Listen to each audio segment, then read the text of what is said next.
Good morning, gentlemen. Here, it's weird. Tony feels like he's in the middle. He feels like he's in the field. Joined by my co-host Tony Maritato, Dave Kittle. I'm Jimmy McKay, and Nick's is Breakfast Club PT in the morning. When else would you do Breakfast Club? It has to be in the morning. We have a loaded show, so usually I start off with some banter. No banter today, gentlemen. Let's dive right into this. And the first one I want to bring up, I like, and I think Tony likes, and I think Dave likes, we look for the edges. We look for threads to pull. When people are really, really mad, I want to know why. And I want to go, but is it like that? So the first one, there was some rage. And we can get into whether the rage is planned or not, because sometimes rage is planned. But a situation with everybody's favorite redhead popped up just this week. Loving the pigtails, Wendy's. And here's an excerpt from a press release. It had come out. Well, they released a statement saying that their digital menu boards could allow them to change menu offerings at different times of the day and offer discounts and value offers to their customers. Now, this is a response because there were so many media reports that took this idea, and I think if this is sort of a faux pas where Wendy's might have went wrong, but maybe they're geniuses. The media, we're the media, you're the media, sort of twisted it and then threw the words surge pricing on it, which is very familiar terminology if you've ever used an Uber or a Lyft, right? And people understand supply and demand. And for some reason, though, psychology, we sort of don't have beef with it when it's for Ubers, because we're like, well, there's people out there and there's a big demand and they should get paid more because we need more drivers. But as soon as it's shifted to food, fast food in particular, people lost their mind. So let's just do a first take round on the situation, because this thing played out rather quickly. The idea came out, and then, of course, now that there's no distance between the customer and them transmitting their messages of approval or disapproval. Initial reaction, first take from the situation. Tony, and I'll give mine. My initial reaction was I loved it because it confirmed my biases that everybody should be doing this. Like, we live in a day and age that we don't have to wait. We can make changes instantly, and the more agile a business can become, the better their service. You know, the whole idea behind surge pricing for Uber is if we don't raise prices when there's high demand, we can't serve the people that need it. Plus, we lose the capacity. So I think it was an awesome idea. I think it was perfect. I also want to give a nod to Tony because you threw out a suggestion or a question to people in a Facebook group or online about this for healthcare and in particular physical therapy. This was a couple of weeks ago, and I remember I said yes. And the idea there is a Tuesday at 1 o'clock in the afternoon time slot with your physical therapist or healthcare provider, is that more or less valuable than one maybe at 8:30 a.m. before work or 5:45 after work? And people pay for access. People pay extra for value. This is an upsell. So you had thrown that out, and it was met with similar two ends of the bell curve: absolute rage and absolute love. So a nod to Tony for sort of predicting that. Dave, first take on Wendy's, everybody's favorite redhead. I love it. I think it's certainly interesting, and I don't know why people get upset when Uber did it, or at least did people get upset when Uber first started it, or I think when they first started it, but then they sort of, so keep going. But yeah, I think there was initial rage and then a long tail. I was going to ask, like, is the outrage with Wendy's more than what it was with Uber? Because, I mean, a lot of people use Uber, but is Wendy's more ubiquitous and more people use it? Or is food is like a right as opposed to Uber, where it's like a nice to have and like it's more of like, I don't know, like an upgrade of life kind of thing? I don't know. I think it touched a nerve because it was food. I think people, rightfully so, also, we're all agree, we're like, well, people with low income, that could be one of their food sources. I would also counter with, there are other things like Golden Arches and BK and KFC and Taco Bell. So, but with Uber, there was Lyft, but there are also those things in New York anyway. They're yellow and they drive around all over the place. So there are alternatives, and this is a free market. If you don't like it, there's the option. So I don't know. I remember a little bit foggy wise when Uber announced this, but then it was sort of like, listen, this is so we can pay our drivers. So they pointed to a human, and then people were like, oh, okay. Well, drivers are people, and we're people, so we like people, not companies. Yeah, and I think there's more history behind Wendy's. As soon as Jimmy said the word change, like everything after that goes out the window. Nobody hears the rest of the story. Yep. One of my favorite, now he's been somewhat discredited from what I heard in some of the articles that I read, but I remember years ago reading and looking at TED Talks about pricing psychology and communication. Dan, and I know Dave, you know this, Dan Ariely, you know what I'm talking about? I don't know that. Okay. He was a professor somewhere, did all this research, and basically he talks about like the whole idea behind, you know, if somebody wants me to drive them to the airport and it's a friend of mine or a family member, like I'm happy to do it. I'm doing it for the reward of, you know, feeling good about doing something nice for somebody. But if somebody says, I'm going to pay you $10, well, no, it's never worth $10 to drive somebody to the airport. And it turns it into this transactional relationship now, and it devalues everything.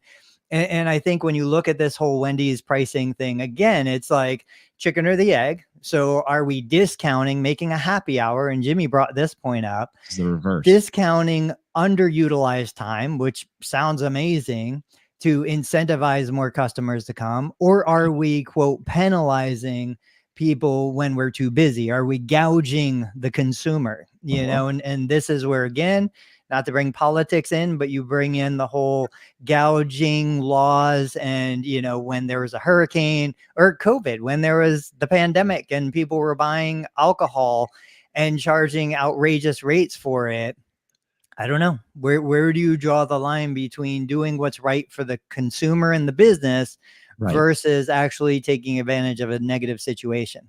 I like how, with the physical therapy comparison, how Tony yesterday, or I think it was yesterday, wrote about, and Tony has mentioned this, by the way, like at least on and off for at least a couple of years, about either charging more for Monday, Wednesday, Friday outpatient PT, or charging less, like either charge more. And I think Tony had different phrases of like, I don't know, like busy hours or something like that, or popular hours, or charging less of a fee for Tuesday and Thursday afternoon. We all know that it is busier in a lot of outpatient clinics in most across the country, even the ones in Jersey and Brooklyn where I've been, Monday, Wednesday, Friday in the mornings. And it depends on how you frame it. Like you said, Tony, like, is it more expensive on Monday, Wednesday, Friday, and you charge like an extra surcharge? Or do you say that it's discounted if you're Tuesday afternoon or Thursday afternoon? And it really just depends on the framing. I mean, I think at the end of the day, some folks are going to have some rash reaction to something like this, but I think the framing can also help. So this is where now I want to go one level deeper. It's like Inception. I want to go with the dream within the dream. Was this a gaffe by Wendy's, or is this genius? And here's where I'll peel back one layer of the onion. These pricing models exist right now in your town. Wendy's just came out and they said they were going to do it a different paradigm. They were going to do it in a different industry. You ever go to a movie at 7 p.m.? You pay one price to see the new Top Gun. You go to that movie at 1 in the afternoon. You pay a different price. That's called a matinee, my friends. You want an IPA at 5 o'clock in the afternoon, right after work? You pay one price. You want to go there and get the IPA at 9 o'clock for the IPA? That's a different price. We call that happy hour. Now, if you read what they were actually saying again, and again, this is a response to their response. Someone grabbed it and said surge pricing. What Wendy's was saying, what I read it after I sift through the rage, because all three of us love to watch the rage, and then we go, well, what's the actual story? These guys they're not dumb, right? So what I think they were actually proposing was happy hour. They were saying if we have a low time, but we're paying our staff to be here and we have inventory, let's move some square burgers, baby. So if we're dead, we now can tweet out dollar burgers off in a geo-fenced area to move product. That's actually helping people. So I think in my mind, the rage is unfounded, but I'm going to go even one layer deep. Here's the thing. They didn't give it a name. It sounds really dumb, but if you read all the releases, Uber called it surge pricing, right? And I learned this in radio. If you want to do a bit or something recurring on your show, the first bit of advice I got was give it a name, because now it's a thing. They never named it. So you're saying it's a gaff then? What's that? So you're saying it's a gaff then if they didn't name it? I don't know, because they're definitely getting some. I mean, go to the trending now on Twitter or any of those things. They're getting buzz out of it, and there's no press like bad press, because this is going to happen. This is happening. But here we go one level deeper. Could this be, if you want to build 1,000 houses in your town, you go to the board and you tell me you want to build 5,000 houses, and you let them talk you down to 1,000. So could this be the initial splash to ride the wave? I don't know. This is a great, like, this is something to have a conspiracy theory about. Is this an accident, or is this on purpose for Wendy's? But my bottom line take is this is happy hour for burgers and fries. That's what this is. Their job is to get people to like them and buy stuff from them. This is not an accident. This is on purpose. Every step, I don't know, but these guys at this level don't screw up that bad. So my guess is they knew it was happening. And by you raging, they're playing into it. I would go back to last week's episode. Winston Churchill, never let a good crisis go to waste. I don't think it was intentional. I think somebody who just was so deep into it said, hey, this would be awesome. Let's put up a digital board. Let's change prices. Let's make it more attractive for consumers to come when we don't have other customers there. I told my person, so I go to Great Clips to get a haircut. I tell every single woman that cuts my hair, it's mostly women at Great Clips, look, if you guys would just send me a text, create your own list, send me a text, say, hey, I'm sitting here, there's nobody here, I'll give you a $1 off, or I'll get you in right now.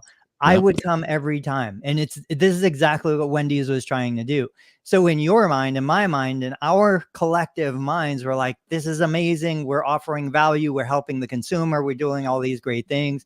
But just like Winston Churchill said, I think, one, the person who wrote the bit said, hey, this is too boring. We can't promote Wendy's for doing something nice.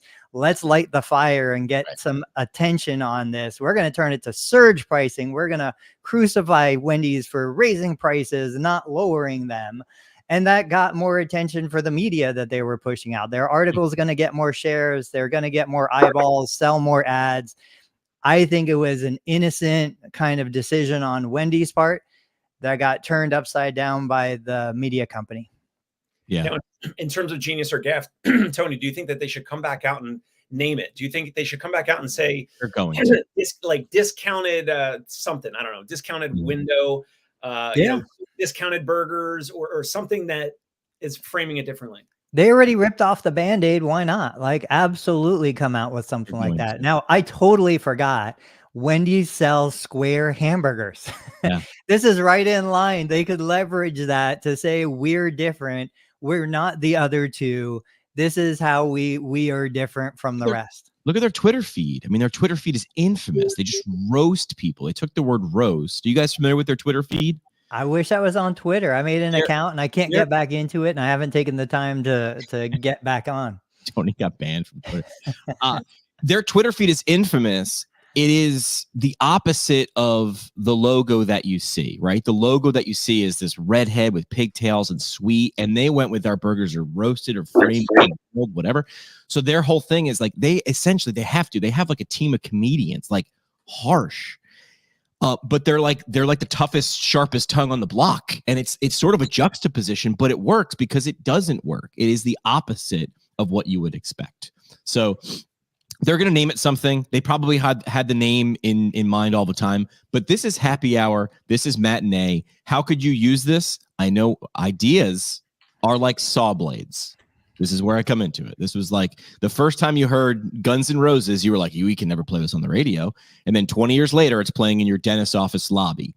Ideas and songs and concepts are like saw blades. Sharp in the beginning, but after time, they sort of dull and they get a little safer.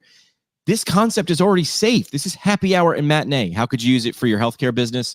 You could easily use it to your healthcare business. Like Dave could say, I'm in your neighborhood. I know I'm scheduled to see you tomorrow. What if I gave you, if I stop by now, we could get that out of the way and I could give you a discount. And now you need to pay a person an extra day.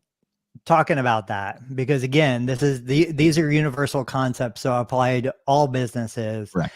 I've always talked about mobile therapists, mobile PTs, OTs. If I was in the landscaping, lawn cutting business, and I had a client in a neighborhood, the first thing I would do is I would reach out to every single house on the block and say, look, if you guys come together, you buy a package. So I always think in my head, I see the guy on the lawnmower starting at the end of the block and just cutting every lawn in one straight line back and forth. But the idea is I would offer a discount if you just got 10 of your neighbors together and you guys talk to each other and you buy in bulk. I would do the same thing if I was a mobile PT. Look, if I'm in an apartment building, a condo, a community, you get your neighbors together. Neighbors that sweat together, stick together. I would use that tagline. Values. And that's exactly what I would start doing. But real quick, for people listening to this, before we hit the next topic. So one of the big things that therapists always say, why you cannot charge different rates. First thing is they talk about insurance. Well, obviously, we're talking about cash pay clients in a hybrid model or in a cash pay model. Second thing is they say, well, how do you differentiate? What do you do?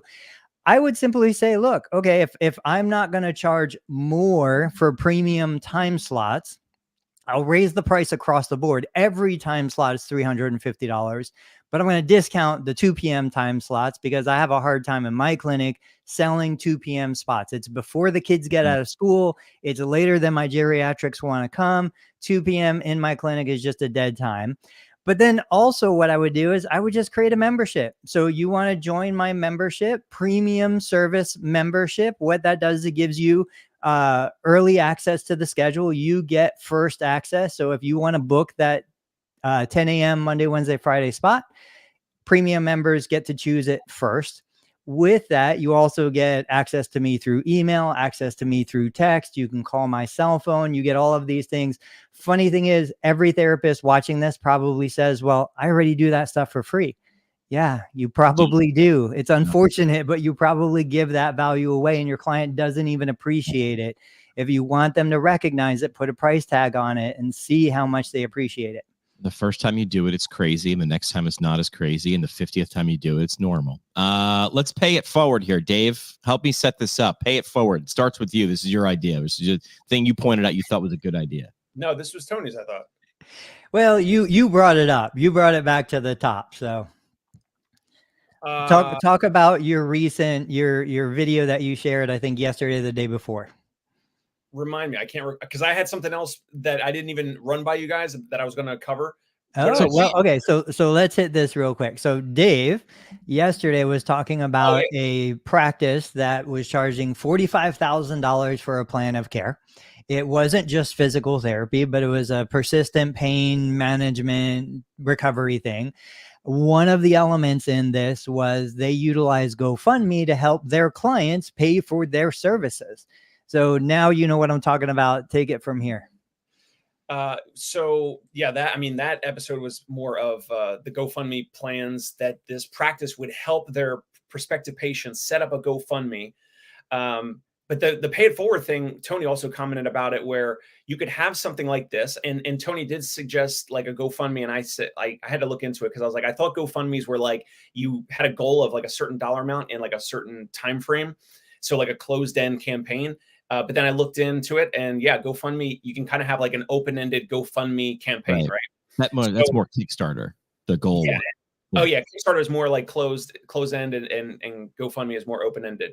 So, so Tony kind of mentioned like practices could potentially have some type of a GoFundMe open-ended allocation for maybe current or previous patients or just random folks in the community to make some donations into this GoFundMe campaign.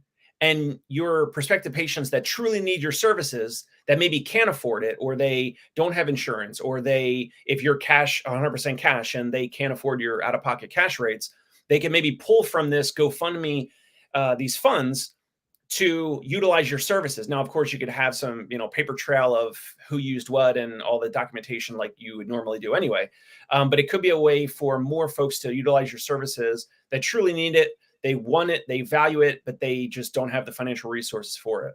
There was a restaurant that did like this great concept, and they were famous for it. It was like, if you bought a burger and you wanted to buy one, and they would take a Post-it note and put it on the wall, and then someone just had to walk in who didn't have the funds, and they'd take it off the wall, and that burger was paid for. So it's kind of the same concept of pay it forward. Remember when that movie came out with Helen Hunt of this concept of pay it forward? It was like, whoa, wait, a little ripple could lead to a big tidal wave if enough people did it. Yeah, I think we see lots of examples. There was a shoe company, you guys probably remember, where if you buy a pair of shoes, they would donate, Tom's shoes. Yeah, Tom's. They would donate a pair of shoes. So I remember years ago, like, first, if you guys are watching after this episode, go to Dave Kittle Show on YouTube, watch Dave's video from yesterday. If you want to learn how to sell a $45,000 plan of care, go check it out, because he did a great job explaining it and showing examples. But to this concept, years ago, it was 2022 when I shared the post, I was just like, hey, we have people that have an abundance of revenue and money that they're never going to spend before they die. Their kids are taken care of. Everybody's doing well. They want to do things that make them feel good. I know for myself, there are so many charities out there that you don't feel connected to. You don't know how much money is wasted. You don't know where it's going. But like, if I can go to a place where I love the team, I love the staff, I know they're doing great things, and I know that if I pay 2 or 3 times what my plan of care might be worth, that they'll extend that to other individuals.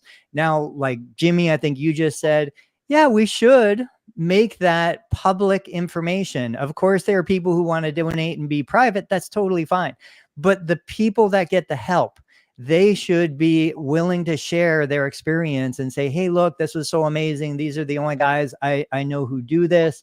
And I think you could absolutely run a cash-based program where people donate additional to what their plan of care costs, and that extra money goes into a fund that helps people. I get calls all the time. People who don't have insurance, or they're underinsured, they're looking for ways to get an evaluation or something else that they need. We have systems in place that we can manage that expense, but a lot of other providers don't even think about it. This is a great option. Yeah. Here's why this works. Have you guys ever seen this? Have I ever shown this to you? This is the B2C value pyramid. I stole this from a really expensive consulting company because they have it on their website. And the idea here is you get to hit that thing at the top of the pyramid, which is self-transcendence, right?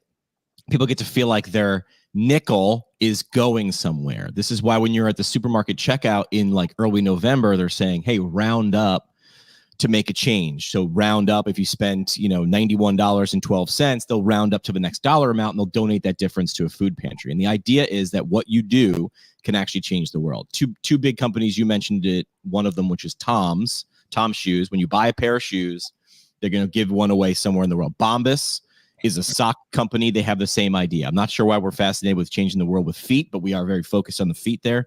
But the idea here is this is also set up like Maslow's hierarchy of needs. Functional, emotional, life-changing, social impact. And if you're listening to the podcast, you can check out the live stream to see what I'm talking about, the graphic. But can you help people do that? And the answer is very simply yes. And if you're not, you are leaving an opportunity for people to feel a part of you, your organization, or the world on the table. And I like what Tony said about the almost like a video testimonial. And you should have in the paperwork for the folks that want to take up that offer, that maybe they don't have insurance, they don't have the financial resources, whatever. I think you should basically have them sign, like, as part of this offering, you are kind of or basically required to agree to a video testimonial where we take video during the plan of care and or after the plan of care about your experience. And then you could also then share that on the GoFundMe page or on your website and elsewhere. But getting that buy-in for the video testimonial, and if someone doesn't want to be on video, like maybe you still onboard them, maybe you don't, but it would be great to have that as part of the agreement to have them do it. Here's why I know that works. A really, really expensive app called DoorDash. I just noticed it. Maybe it's not a new feature, but I was given an option after I bought like a pizza. It was like, if you take a picture of the food and you share it with a review and we use it on the site, we'll give you $5 to use, or whatever, $10 to use DoorDash credit. And I was like, well, yeah, I'll do that. Like, if I like the food, why wouldn't I do that? They put it in front of me and they made it simple to do. Had they been like, hey, go get a review, and if we find the review, we'll email. No, It was in the app. It was part of the checkout process. Boom, your order's on the way. Thanks. Hey, by the way, take a picture of it. And the prompt came up again when they were like, your dasher is at your door. It was like, by the way, if you click here and take the picture and we use it, we'll give you, 10 dasher bucks. By the way, there's dasher bucks. Like they gave it a name. See, Wendy's, you got to give it a name and then people can't hate it as much. Kohl's Cash. My wife loves Kohl's Cash. Oh my God, the Kohl's Cash. So Dave, we stole your topic. What was your topic? What do you want to talk about? All right, I have something interesting. I think you're both going to love it. It's a low budget marketing idea. Love So this guy, New York Nico on Instagram. Have you ever heard of New York Nico? He's a movie, documentary, up and coming director, producer. He'll submit his work to like things like the Tribeca Film Festival and things like that. The reason why I'm bringing it up, he made a video short called Out of Order. It was with a guy in New York City running around. He had to use a restroom and he couldn't find a public restroom. He was going to restaurants and places to use the restroom. And they're like, well, you're not a customer. And he had like no cash on him or something. And it was like a stupid, like funny, like quirky documentary. Leading up to that, he posted on his Instagram. So he's got, let me pull it up. He's got 1.4 million followers. So he's got a big following. So as the marketing to the documentary that was like indirect, he had posted multiple videos of older folks in New York City protesting things like, we need more public bathrooms. We need more public bathrooms. It didn't mention the documentary in the near future at all in the caption, in the video.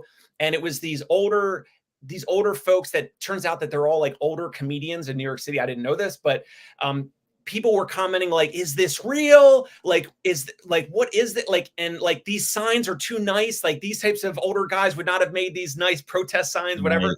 And so it got so much comments, it got so much engagement. And it, in the first video, it was like, this looks like older guys are actually spending time in New York City protesting that there's no public restrooms. And then there was like a couple more videos. And then people were commenting like, this isn't real, because they were like picking it apart. Like, these must be hired actors from like off Broadway and like this and that. It got more and more engagement. And really intensifies. I thought it was so funny. And then I thought, if you were a brick and mortar practice, right. I wanted to kick this over to Tony and Jimmy. If a brick and mortar practice had a low budget where you could hire some student actors or whatever, the student actors protest a fake protest in front of your physical therapy clinic with white coats as fake surgeons saying, your patients canceled our surgeries. Your patients canceled our surgeries. And it would be a, tongue-in-cheek fake protest about the value of this physical therapy practice. Maybe it gets picked up on the news. I mean, the New York Nico thing was literally picked up on news. It was reshared on multiple popular city accounts. What would be the worst case scenario? That some physicians get pissed off and irritated if the practice did this and then stop referring to you? I think this is something up Jimmy's alley. And I think because Tony has a lot of physician relationships with the knee replacements and the cuff repairs, I don't think this would be something for Tony. I think this would be something for Jimmy. What do you guys think? I think Tony and Jimmy would do better together. So here's my thing. What's the villain? The cool part about this guy is he fought no access. His villain in the story, the tension was no access. And if you've been to New York, try to take a leak. Like, it's really hard. In fact, I think there's an app out there that shows you the best public restrooms in New York, right? Yeah, it'll get you there in stars. I don't know if I would make physicians the evil one. And something that popped into my head is a chain email. Thank God we don't send as many chain emails, right? Forward this within 5 minutes or you'll die. Remember those things? There was a chain email that would go around because my dad sent it to me like 50,000 times when he first got an email account. It was like, we're now charging money. Like, the U.S. Postal Service is now going to charge like stamps for emails. So there it was the thing. It was like, really, it was big government. They made big government like sort of like the anti, and that got spread around. I don't know. I would say, what's the thing? Is it, I don't know what the thing is with physical therapy. I would need to understand. And then what's the villain? And then how do we play that? It's very clear in this case. It gets murkier with healthcare and physical therapy. Tony, what do you like? What's the villain? Because you want to be the hero. You want to be the solution. Right. Yeah. So now we're using Donald Miller story brand. I'm trying to figure out the villain and what's the goal in this? How do we play with this? But I like this idea because it's not clear. Yeah, I don't know. You went way deeper than me. I thought it was hilarious. I don't think any of my surgeon referral sources would care at all because they know people really? would still get the surgery. It's not going to affect them financially. Exactly. It reminds me of the old, who is the guy? Your prices are so low, it's insane, from Crazy New York. Crazy Eddie. Yeah, Crazy Eddie. Just for some reason, it reminded me of a commercial like that.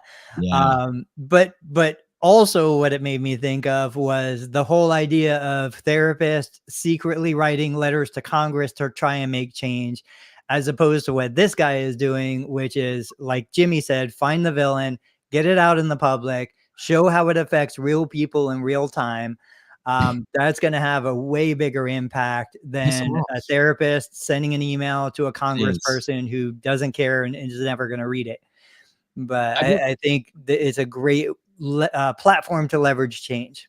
Yeah, I worked in radio in Northeast Pennsylvania, so it was like, what's the emotional thing we can touch? There was a band when I was there, Breaking Benjamin, that had come from Northeast Pennsylvania. So like that area of the country, the area of the radio station I was running, that was they made it. They were one of us, and now they're here, and they're, you know, they're big time.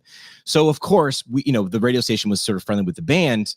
At the end of March, early April, Fool's Day, we're like, this is our touch point. So we had this big like press release sounding PSA that said, you know, due to some contractual issues with their record company, blah, blah, blah records, we're no longer going to be able to play Breaking Benjamin. But so we're going to play the crap out of them at the end of, you know, through the next 48 hours. If you'd like to sign the petition, go to 979x.com to sign it. And then you put your name and your email address in it. And when you hit enter, it was like April Fools. But we were able to track how many people fell for the gag. And then when you fell for the gag, we had the ability to share the page, because now you want your friend to fall for the gag too, because you don't want to be the only person with egg on your face. So we figured out who the villain was. We made the evil record company the villain, but they don't, again, like surgeons, the record company didn't care. You're playing the crap out of our song, doesn't matter. You got to come to us to buy it. I don't know that I understand where the villain is in this to touch it, but now I want to know.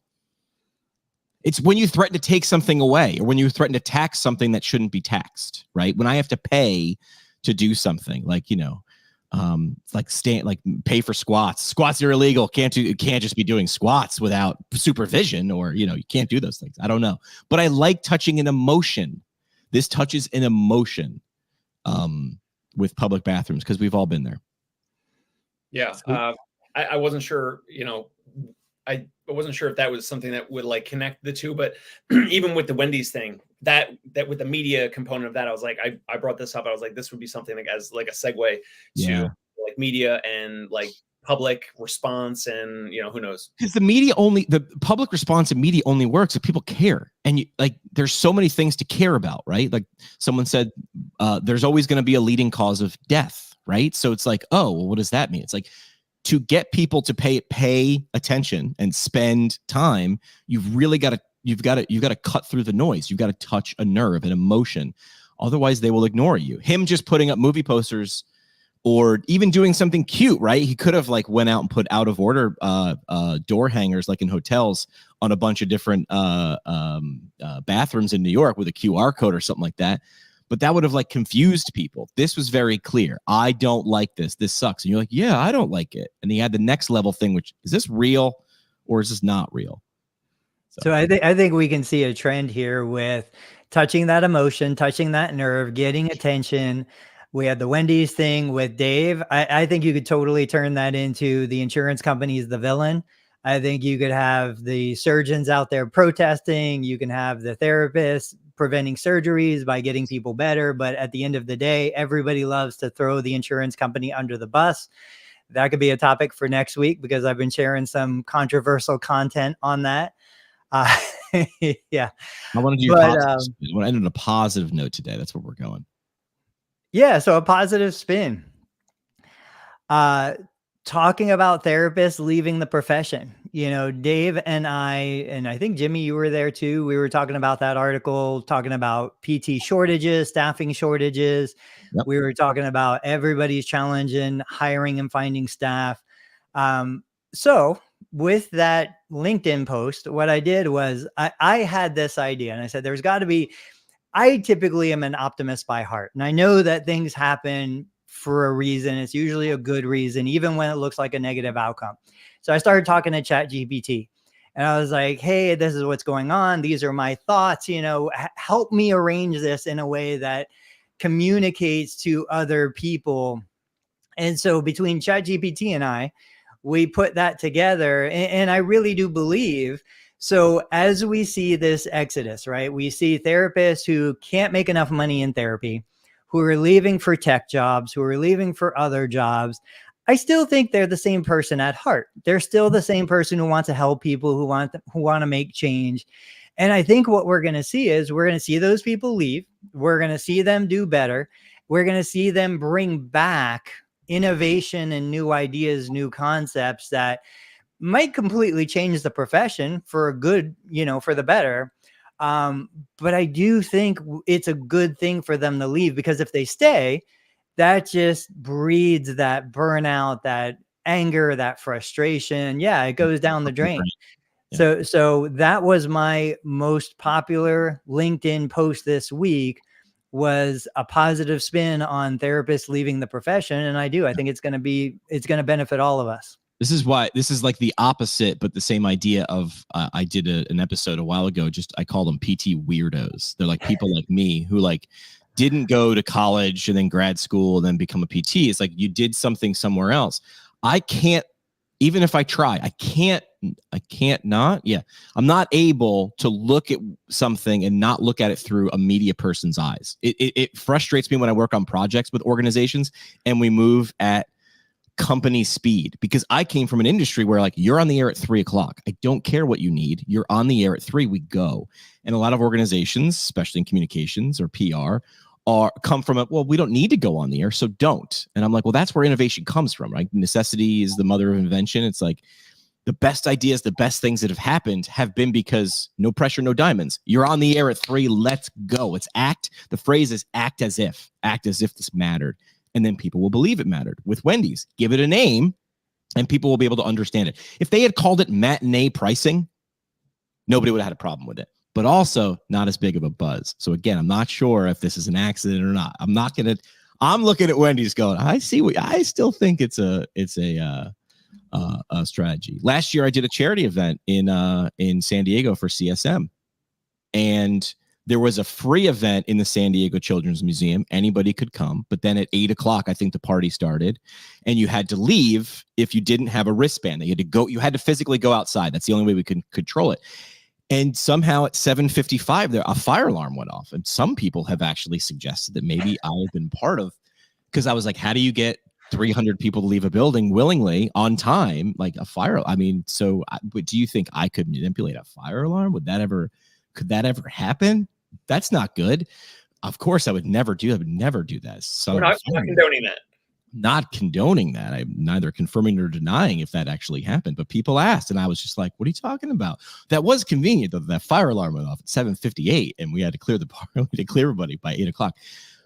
So I would say it's a positive spin. Is we need new ideas. We do. We absolutely do. You can't. Einstein said you can't solve your way out of a problem with the same thinking that got you into the problem. So let it go. This is my monkey bar idea. You got to let go of the old before you can swing towards the new. You can't, otherwise you're just doing this. And I don't know what this is, but it's weird. Dave, what do you think? Yeah, I mean, I would say you've moved out of being a 40-hour-a-week PT, right? And I think since you've moved out of that position, I mean, the reality is most PTs are just too busy. We're too busy to innovate. We're too busy to think. If you're treating patients, documenting after hours, you're in the clinic every single day, you're putting every ounce of energy into your patient care. What's left over is probably going to family. There's nothing left to innovate. And so you can't learn on that treadmill. Tony said it, like the worst person to be the run up PT business is the PT treating. You can't. I'm not saying you can't do both, right? Beware of people who say always, never, or can't.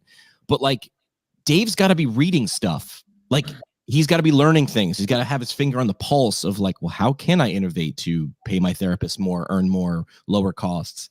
And you couldn't. It would be. I shouldn't say couldn't. It'd be very difficult for you to do that at the capacity you need to be a business owner and a leader while you're treating patients 40 hours a week. I'm not saying you can't do any of it, but you need to spend time learning that stuff. This wasn't on today's agenda, but it's something that I've been thinking about a lot lately, especially for practice owners. Why or where did we think that we could be a great clinician, right? Most of us leave employment somewhere because we want to do things our way and we want to be better therapists and we want to grow and earn more money. But I'm like, there are full-time CEOs. There are full-time marketing individuals. There are full-time billers. There are full-time, every position in the business. Why do I think, and I'm going to use me as the example, that I could be great at all of those things? Like, is it just pure ignorance? And I would say it was on my part. I don't know what I don't know. So I think, oh, well, I can start a business. Anybody could start a business. So I quit my job, I started my business, and then I realized, oh, maybe I bit off more than I could chew, because now I'm treating 40 hours a week and I'm running a business and I'm cleaning the toilets and I'm trying to market and I'm trying to do accounting and bookkeeping and hiring and firing and payroll and all of those things. I just think we need to put the brakes on for a second, look at the landscape of what's going on and say, hey, maybe I'm not as good as I think at 50 different professions. And if I really want to focus on one, that's what I'm going to focus on. The phrase, and there's trending audio right now on Instagram. It's a great trending audio sort of campaign. That's what I like about Instagram, is you can use the same audio, but you put your spin on it. And there's one especially for females right now. And in the trending sort of reels, it's the audio is, how hard could it be? Boys do it. Boys do it. And then there's females doing whatever, playing hockey, running CEOs, deadlifting, whatever. So I think the phrase is, how hard could it be? Like, I watched a boss do it. He doesn't, I've hung out with him for a year or two. He's not 10 times smarter than me. How hard could it be? And it's the iceberg. It's like, you're right. You don't need to be a super genius to do this, but you can't be half pregnant. Yeah. Right. So it's like, I'm either doing this or I'm not. And I'm sure there are some strange individuals who can do both.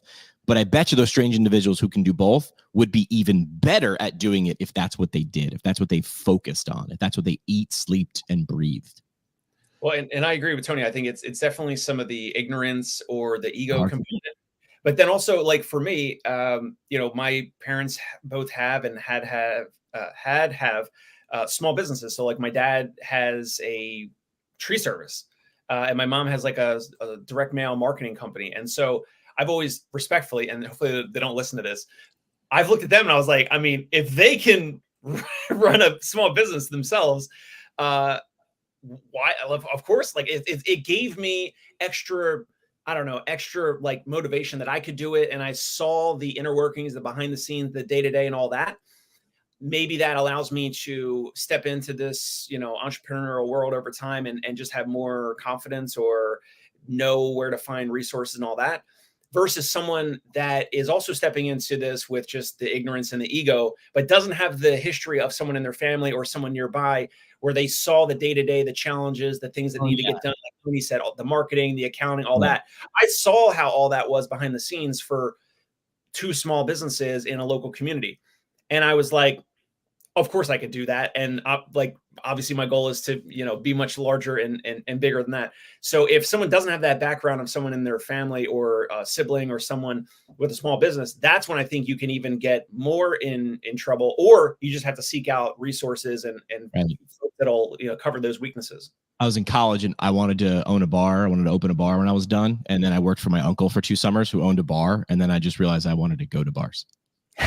I was like, no, I don't want this. But that was a great way to that was a great way to get paid to learn what I didn't want to do. I was like, no, I don't want to do any of that. That seems horrible. So there's got to be a component also with self-awareness. Yes. And with not IQ, but the EQ, the emotional intelligence, the self-awareness is, I think, part of that whole ego, ignorance, all that, in stepping into a business or entrepreneurship or whatever. And you have to have the self-awareness of, like Tony said, you can't be an expert of all 50 things. So you have to have the self-awareness of like, where do I go for resources, for learning, for help, for support? Who do I hire? How do I hire and interview? All that. And that's the thing. It's not one day. It takes it's a journey. It's like every day, every week, every month, like you are evolving, you're finding these resources, you're getting better, all of that. But the self-awareness is a huge component. Yeah, this is I'm not to get too deep. This is one reason I think I left patient care is things moved slowly. And that's okay. That's good. That's not good for Jimmy. The EQ for Jimmy was, this is killing me, because I'm like, oh my gosh. Or people would be like, well, I'm not really doing that. Can't you just rub it? And I'm like, no, get out. Like, that's not great, right? But I knew that from me, which is like, this is going to drive me nuts because I don't operate like this. Probably should have done some research before I went to PT school, huh, guys? But I still I still think it was a good decision for me to go to PT school because I really still believe in the product, the service that we provide. But I shouldn't be the one providing it. But I should, but I'd be a great mouthpiece, right? And that's the thing. I think we fall into the right spot. I couldn't stay at a hospital as an employee because I wanted to make change, and it just couldn't happen. Even though I knew things could be better, the upper management wouldn't allow that to happen. So I had to leave that environment. So I think a lot of therapists do find themselves in that position where you're choosing the lesser of two evils. But when you look at the most successful private practice owners, and I'm going to use success in air quotes, if you're watching YouTube, I would consider myself successful, but I've certainly moved out of 40-hour-a-week patient care.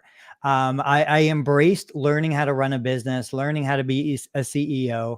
But when I look at other examples, therapists that I know closely who have said, I know I'm not the best CEO. I know I'm not the best marketer. I'm going to go hire those. They've 10x'd their growth compared to mine. I am 100 times slower, and I am the bottleneck in growing the business to where it could have been, should have been. But when I see other therapists who are willing to go out and hire those positions because they know what they're good at, they know what other people are better than them at, they just blew up. I mean, they just exploded into the multiple millions. But, it is what it is. I'm still happy with where I am. I'm content. My priorities are in check, I believe.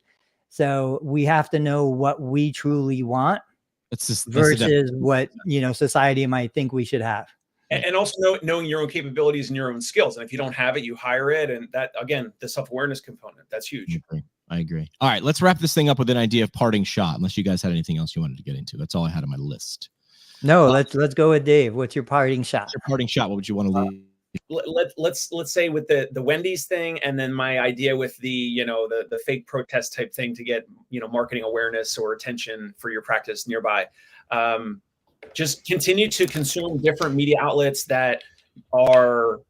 How can you learn how can you in your practice today, whether you're brick and mortar or mobile, how can you learn from this Wendy's thing? Again, I love it. Was it genius or gaffe? That's up to you to decide.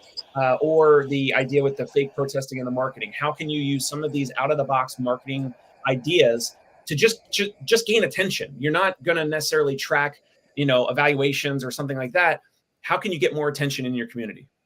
Yeah. And staying with that out of the box idea, it's, leave the profession, whether it's figuratively or literally, to find new ideas, to innovate, to figure out how we can do what we want to do, achieve the outcome we want to achieve in maybe a different way.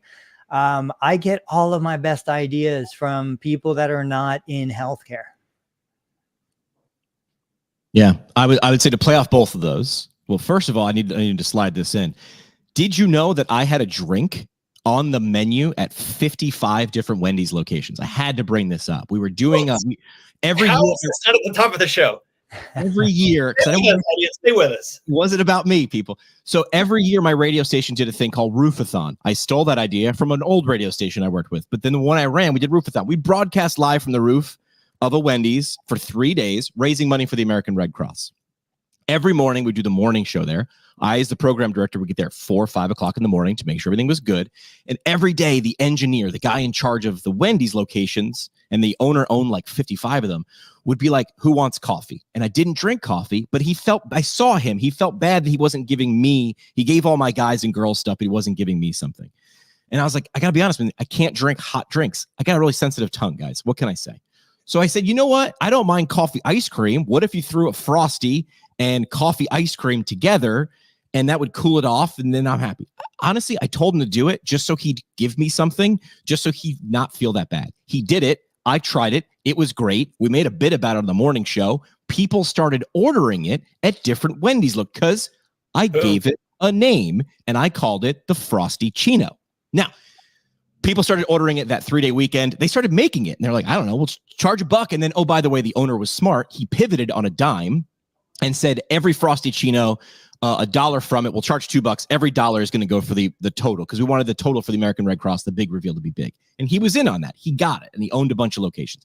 Well, it went so well, people were asking about it after that weekend, and he was on the advisory board for Wendy's, like the franchisee board. He's like, here's something. That's how things wind up on the menu. Somebody says something, and they try it. They tested it out for 3 months or whatever, and it failed. Whatever. I wasn't getting a nickel per Frosty Chino anyway. 6-7 years later, I'm now living in South Carolina doing my prereqs for PT school. What do I see a TV commercial for? The Frosty Chino. They even kept the name, which I want to circle back to. It would if someone had to drive up to a drive-through window and talk in the little squawk box and be like, "Can I have that thing, the radio guy with the ice cream and the coffee?" I gave it a name. I learned that as a lesson really well, right? Look at what I just had both of you do. In the beginning of my podcast, I was talking to smart people in PT, people I looked up to and respected. I didn't know how to get them to sort of cut it off. We're done talking. All right, it's the end of the. I didn't want to. It felt disrespectful, so I came up with the parting shot. It has the word parting in it, but it's a positive thing for them. Hey, as we wrap up, what's your parting shot? What do you want to leave with the audience today? It was my egress. Did you guys ever hear of the egress? Sure. PT Barnum had his sideshow, and you pay a ticket and you walk through all these tents and look at the bearded lady and the sword swallower, and you could go backwards and forwards and spend all day. He couldn't get people out, so we had these masses of people. So he put up a sign around this corner, come see the egress. So you turn the corner, past a velvet rope, past a bouncer, and realized egress in Latin means exit. So you saw the egress and you want to come back through into the bearded lady, you got to pay another nickel, my friend. So if you give it a name, it's step one in becoming real. Doesn't mean it's going to be successful, but the intangible becomes tangible then. So I think Wendy's big error here was not giving it a name. Matinee prices, square hour, something to do with Wendy's. They didn't do that, but again, I think they're devious enough. I think they didn't do that on purpose. So when they reveal the real name, it's on an even bigger wave. I'm going to release this on the podcast. Here's what we're doing. We're doing this every single Thursday morning, 8:30. These guys are busy. I work from my house. But we're doing this live stream where essentially, I think the format really is we each bring one topic or idea from the last 7 days and then chew on it. But then my take isn't the only take we should take. Maybe I'm wrong. Maybe the opposite take. So we're doing this. I will give people the chance. If you want to throw out something that we maybe want to see on the list, you want to put on the batting order, feel free. I'll put the social channels for all of us in the show notes of this podcast episode. So this is where a live stream, if you're going to create marketing for your organization, a live stream of us yakking it up for 55 minutes can become a podcast episode. I can run the transcript through ChatGPT. It can become a LinkedIn article to summing everything up. We're doing the trick in public, and we're showing you how we do the trick. It's not a trick. It's actually just best practices. So if there's something you think we should talk about or you want to hear our spin, give it to us. We'd love to give our spin. That was our parting shot. That's all we got. Are we done now? It's not my show. It's a third of our show, but that's good. All right. Next week, same bat channel, same bat time, live on all of our social channels, 8:30 Eastern on Thursdays. Gentlemen, thanks for coming aboard. Thank you.